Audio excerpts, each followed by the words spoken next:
Hello friends, welcome back to my YouTube channel Ravi easy and science.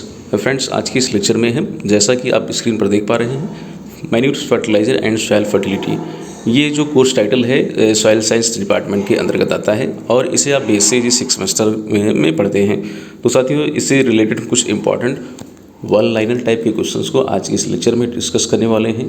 तो आइए धीरे धीरे वन बाय वन एक एक करके वन लाइनर क्वेश्चंस को डिस्कस किया जाए और समझा जाए इसे। तो आइए स्टार्ट करते हैं। तो पहला क्वेश्चन है, सिलिकॉन इज़ रिस्पॉन्सिबल।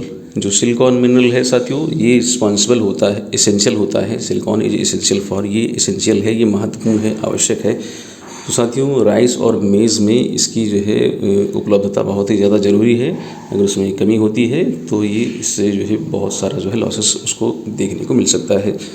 अगला क्वेश्चन है, Azotobacter is used for the crop like. जो एस्टोबैक्टर जो बैक्टीरिया है ये इसको हम इस्तेमाल करते हैं किन फसलों में, कौन सी फसलों में। तो साथियों, ये है राइस, कॉटन या शुगर केन। इन फसलों में एस्टोबैक्टर बैक्टीरिया को यूज किया जाता है। और एस्टोबैक्टर बैक्टीरिया जो है साथियों, ये सॉइल इनहेबिटेंट यानी मृदा में रहने वाला एक प्रकार का बैक्टीरिया है और ये सॉइल फर्टिलिटी को इन्हेंस करता है। अगला क्वेश्चन देखें, ब्लैक सॉइल्स फाउंड इन। जो काली मृदाएं हैं वो पाई जाती हैं। तो साथ ही जो है काली मृदा जो है महाराष्ट्र में बहुतायत से पाई जाती है। अगला क्वेश्चन देखें, निफ जीन। तो निफ साथियों NI जो F है, NI का मतलब नाइट्रोजन और F का मतलब यानी आपका फिक्सेशन। तो जो निफ जीन है ये रिस्पॉन्सिबल होती है नाइट्रोजन फिक्सेशन के लिए। तो निफ जीन नाइट्रोजन फिक्सेशन के लिए रिस्पॉन्सिबल जीन है। अगला क्वेश्चन देखें, black soil are best suitable for. जो ब्लैक सॉइल है वो अच्छी मानी जाती है। तो साथियों, ब्लैक सॉइल जो है ड्राई लैंड एग्रीकल्चर के लिए बहुत अच्छी मानी जाती है। चलिए आगे देखते हैं। अकॉर्डिंग टू USDA के अनुसार जो है soil has been divided. Soil को कितने भागों में डिवाइड किया गया है। तो साथियों, USDA के अनुसार जो है सॉइल को 10 ऑर्डर में 10 गणों में विभाजित किया गया है। अगला क्वेश्चन देखें, the red soil are red in colour due to presence of. जो लाल मृदाएं हैं ये लाल हैं, लाल होने का इनका कारण क्या है। तो साथियों, इनके लाल होने का कारण है आयरन ऑक्साइड का पाया जाना है। इन मृदाओं में आयरन ऑक्साइड की बहुतायत होती है। आयरन ऑक्साइड बहुत मात्रा में पाया जाता है, इसलिए इनका कलर जो है लाल होता है। अगला क्वेश्चन देखें, soil having pH value less than 7। ऐसी मृदाएं जिनका pH जो है 7 से कम होता है वो कौन सी मृदाएं होती हैं। तो साथियों, इन्हें हम कहते हैं एसिड सॉइल कहते हैं, इन्हें अम्लीय मृदाएं कहा जाता है। ऐसी मृदाएं जिनका pH 7 से कम होता है साथियों, इन्हें हम अम्लीय मृदाएं कह देते हैं। अगला क्वेश्चन देखें, most dominant minerals on earth crust. सबसे बहुतायत मात्रा में, सबसे डोमिनेंट मात्रा में जो मिनरल पाया जाता है अर्थ क्रस्ट पर, तो वो साथियों है फेल्ड्स्पार है और ये 48% पाया जाता है। फेल्ड्स्पार 48% की मात्रा तक पाया जाता है।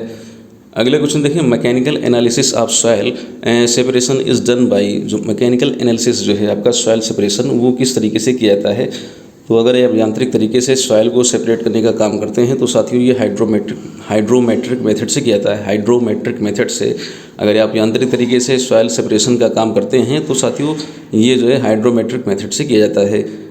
चलिए आगे देखते हैं नेक्स्ट अगला क्वेश्चन। तो साथियों, अगला क्वेश्चन है आपका, in red soils the dominant clay mineral is. जो लाल मृदाएं होती हैं उनमें डोमिनेंट क्ले मिनरल कौन सा होता है। तो साथियों, डोमिनेंट जो क्ले मिनरल है वो आपका क्योलिनाइट है। क्योलिनाइट जो है डोमिनेंट मिनरल क्ले मिनरल्स होता है। लाल मृदाओं में जो बहुत मात्रा में, अधिक मात्रा में, बहुतायत मात्रा में जो क्ले मिनरल पाया जाता है साथियों वो है आपका क्योलिनाइट। अगला क्वेश्चन देखिए, 1 centimetre of surface soil over 1 hectare of land weight is. तो कह सकते हैं कि जो सॉइल का जो सरफेस है उसकी ऊपरी सरफेस 1 सेंटीमीटर है। 1 सेंटीमीटर सरफेस, सॉइल सरफेस को आप अगर 1 हेक्टेयर तक उसका वेट करें, वजन करें, यानी आप 1 सेंटीमीटर सॉइल सरफेस, एक एरिया जो उसका रखें 1 हेक्टेयर में, 1 हेक्टेयर में 1 सेंटीमीटर जो है डेप्थ की सॉइल सरफेस को अगर आप जो है उसको निकाल लें मिट्टी को, तो उसका कितना वजन लगभग निकल आएगा। तो साथियों वो 150 टन के समथिंग जो है मिट्टी निकल आएगी 1 सेंटीमीटर अगर आप मिट्टी निकालते हैं 1 हेक्टेयर में। अगला क्वेश्चन देखें, total pore space is highest in. सबसे ज़्यादा पोर स्पेस किस मृदा में होते हैं। तो साथियों जो क्ले सॉइल होती है उसमें ज़्यादा मात्रा में पाए जाते हैं, सबसे अधिक मात्रा में होते हैं। अगला क्वेश्चन है, would is mainly decomposed by. जो वुड होता है यानी जो कह सकते हैं जो लकड़ी है, जो कास्ट है, वो डिकम्पोज होता है, वो सड़ता है। तो किसके द्वारा सड़ता है। तो साथियों मिट्टी में पाए जाते हैं एक्नोमाइसिटीज़। एक्नोमाइसिटीज़ जो है ये जो है इनके द्वारा जो है ये सड़ जाता है, डिकम्पोज हो जाता है। एक मिनट आगे देखते हैं।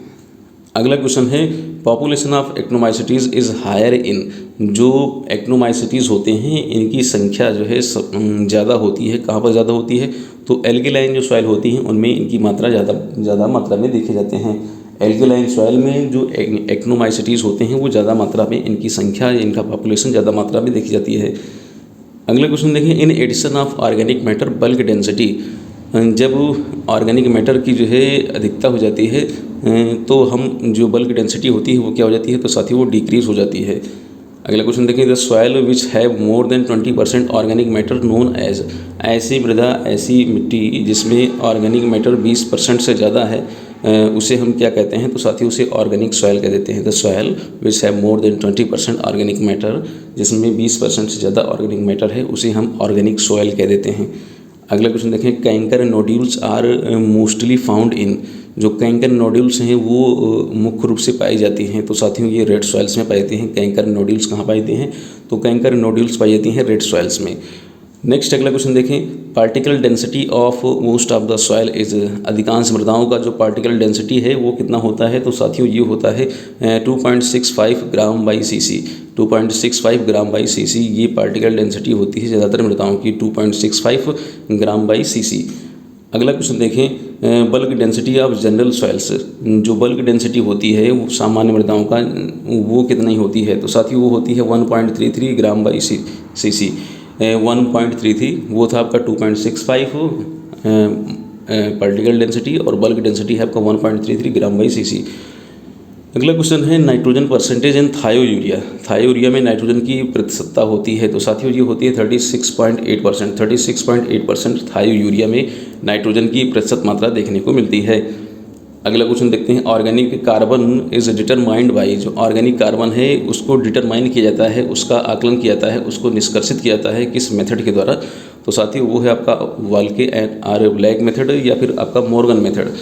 दो मेथड हैं, वाल्के आर ब्लैक मेथड या फिर मॉर्गन मेथड। इन दो मेथड से जो है ऑर्गेनिक कार्बन को डिटरमाइन किया जाता है।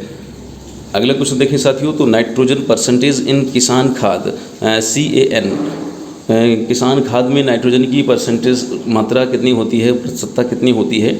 तो साथियों ये होती है 28%। 28% जो है किसान खाद में नाइट्रोजन की मात्रा होती है। अगला क्वेश्चन देखें, nitrogen percentage in urea. Urea में नाइट्रोजन की प्रतिशतता कितनी होती है? तो साथियों यूरिया में 46% नाइट्रोजन पाया जाता है। 46% नाइट्रोजन, 46 कहीं कहीं 46.6 करके लिखा होता है, पॉइंट्स में भी लिखा होता है, लेकिन ज़्यादातर आपको 46 देखने को मिलेगा। अगला क्वेश्चन देखें, K2 in muriate of potash यानी KCl इज़ फाउंड। कह रहे हैं K2 फॉर्म पाया जाता है ना, तो जो म्यूरेट ऑफ पोटास है उसमें पोटेशियम पाया जाता है। तो साथियों 60% पाया जाता है, पोटास जो है उसमें 60% होता है। K2 percentage in muriate of potash, यानी जो म्यूरेट ऑफ पोटास है उसमें पोटास की मात्रा होती है तो साथियों 60% होती है। अगला क्वेश्चन देखें, नेक्स्ट अगला क्वेश्चन देखते हैं, nitrogen percentage in ammonium sulphate.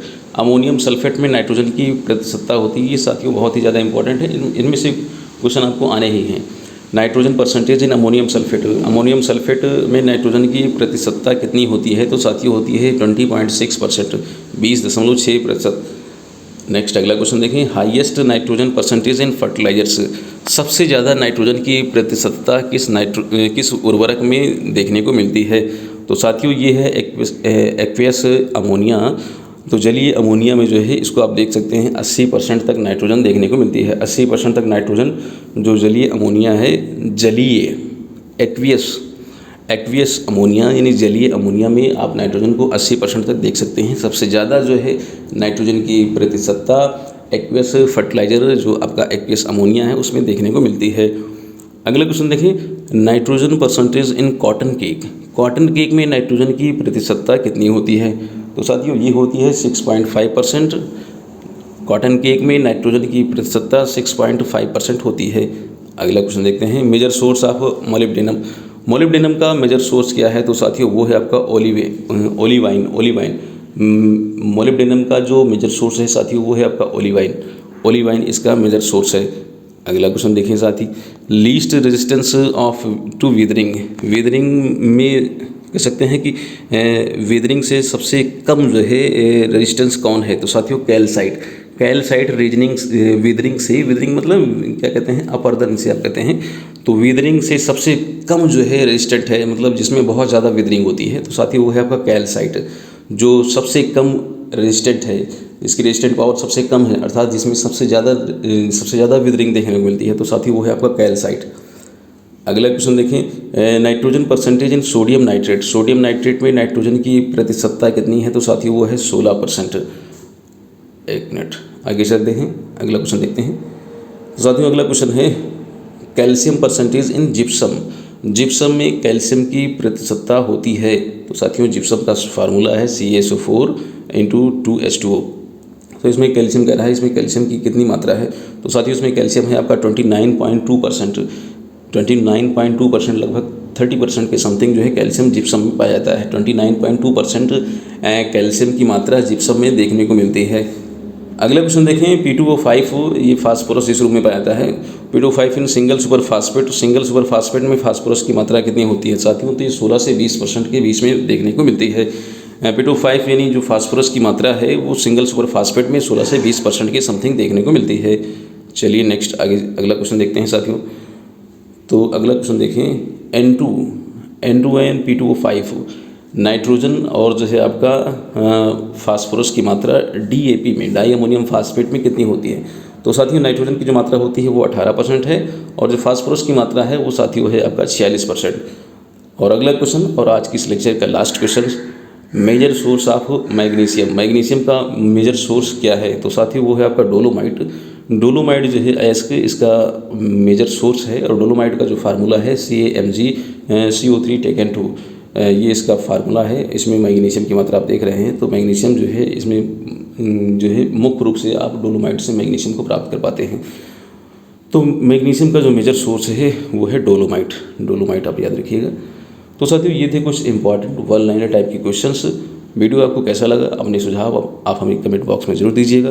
जल्द ही एक नए लेक्चर के साथ, एक नए कंटेंट के साथ कुछ बेहतर आपको ज्ञान देने का प्रयास करेंगे।